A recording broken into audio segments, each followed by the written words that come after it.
la nostra piccola manifestazione come ecomuseo non di Gemona, bisogna che stia attento ma del Gemonese, credo sia importante, anche perché non solo questa è la verità, cioè che l'ecomuseo è del Gemonese, cioè di un'area più vasta e comprende più comuni, ma anche perché proprio l'oggetto di cui andremo a parlare stasera riguarda l'area del Gemonese. Poi il fotografo ci dirà proprio specificatamente quali come aree. Voi sapete che l'ecomuseo è una struttura che vuole presentare, ma vuole anche far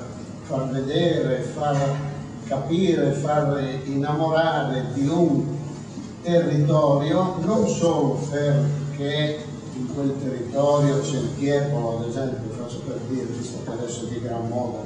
come Friulani, ma perché ci sono tutta una serie di cose che vanno al di là dell'opera d'arte, che può essere un duomo, che può essere un palazzo, che può essere un'opera d'arte pittorica o scultoria, ma vuole valorizzare tutto quello che è nell'ambiente, ma non solo nell'ambiente come cose che si vedono, ma anche nell'ambiente come storie, come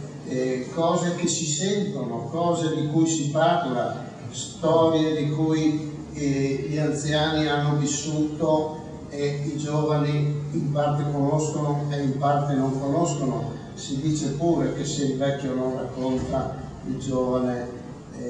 non impara e non acquisisce al suo patrimonio. Ecco, quindi l'ecomuseo ha la finalità di mostrare e cercare di valorizzare tutto il patrimonio di un'area, che è quindi un patrimonio materiale e anche immateriale.